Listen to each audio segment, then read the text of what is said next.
I love me some Jericho. 20 plus years being a fan of Chris Jericho. I watched him in WCW. I watched his debut in WWF. You can love and plus, he is. I told you, he's the GOAT. He's the greatest of all time. It doesn't matter. I understand John Cena. I understand all that shit. Jericho has left. Yeah, let me put it. Let me back. say, because there's a lot of people that say Shawn Michaels and The Undertaker, different things like that. No. I think Jericho is the greatest of all time on the roster right now. And it's really hard because Michaels was the same way. People love to hate him and hated to love him. Right. Jericho's the same way. They were both great on the mics. The problem is they're different eras. Granted, Michaels and Jericho both have transcended so many different eras in their time. But Jericho's still here. Right, Michaels is older than Jericho too. But Jericho's still here. I agree, but again, it'd be like saying Bruno Sammartino. Not even the comparison. I'm not comparing him to Chris Jericho. Okay. Not at all. But it's like saying Bruno Sammartino is better than Triple H. Different times, different eras of wrestling. Whereas back here, it wasn't necessarily one guy picking the guy and anything like that. Sammartino was genuinely liked by people because he was voted as a champion for 7 years. I don't look at it that way, though. Again, you and I look at things differently. Right. Because the way I look at it is this. The greatest of all time, and this is...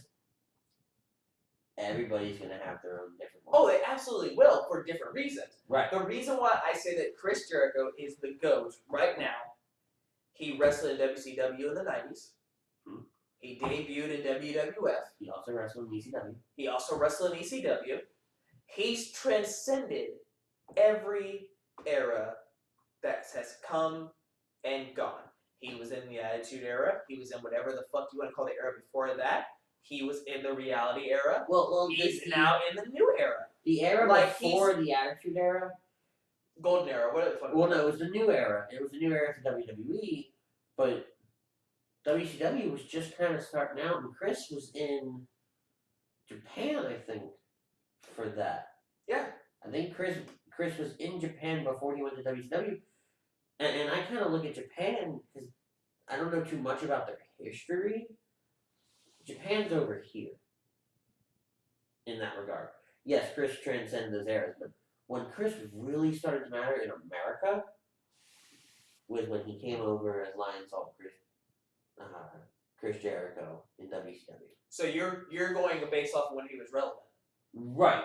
Because I'm going based off of all the cumulative work that he's put in. Right, and I'll agree with you that he's put in a lot of work, but probably I'll go with 80% of people that are going to have this argument are going to want to talk about when they were relevant, when a person was relevant, because if you're going to talk about the greatest of all time, he needs to be somebody that's known.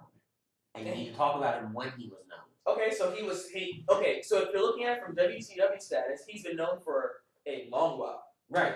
New Japan, known for a long while. ECW, right. known for a long while. And then he made his WWF debut against The Rock. Right. Which immediately put him on the map. He's the first undisputed champion. Which is really funny, because if you look at where he was in WCW, from a booking standpoint, he was kind of a nobody. He was a name, but they weren't doing anything with him, and he was a mid-card guy that would go out and wrestle 2, maybe 3-minute matches. But so was Rey Mysterio. Right. So but that's what they were doing at the time with those guys. So it's hysterical to watch him do this 2-3-minute promo or match that realistically doesn't matter.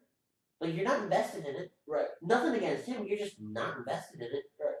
And then 2 months later, here he is interrupting The Rock with probably one of the best introductory promos ever. And that has a lot to do with it because The Rock and Jericho just have natural chemistry. You realize that he is he has had the Intercontinental title more than anybody else. He's a 9-time Intercontinental champion. Nobody's topped that shit yet. He's a multi-time world champion. He was the first undisputed champion. He's a multiple-time tag team champion. Decorative records ever. And he's still going. That's I think what this separates is his longest run since his comeback run for sure. Him and When him and Show were together. Yeah. It's his longest run. Back when he was a heel, full fledged. Yeah. He just walked out in a suit and everything. Yeah, for sure. And then he feuded with CM Punk.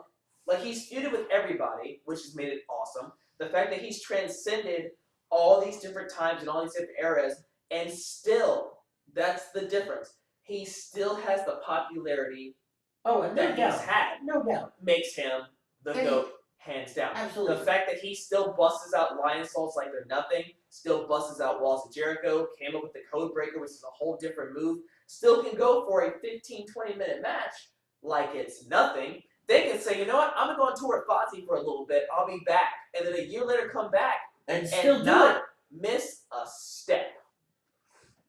The GOAT, man. Jericho's the GOAT. I'll give it, but, and this isn't even a rebuttal, it's one of those things to where when you talk about Chris Jericho, and I was listening to his podcast the other day, and the thought came to me. And he does podcasts in his spare time. And I wanted to bring it up. It's even funny because he does them at the shows, but that's besides the point. Yeah.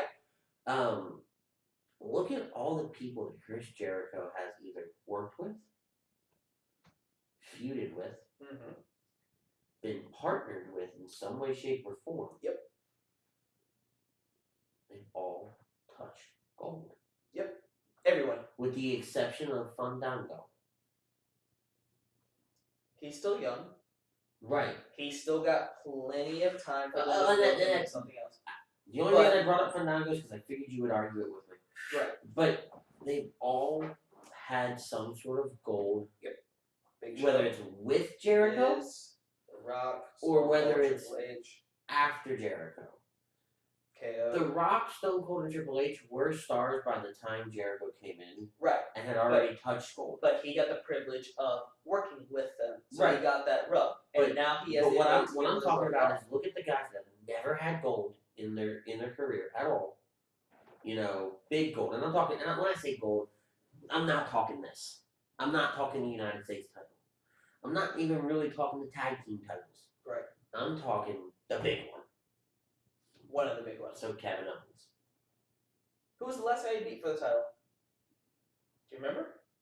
Who, Jericho? Yeah. You just brought it up on this. He hasn't held a belt since Undertaker. Yeah. The last dude he beat for the World Heavyweight Championship was Taker. Yeah.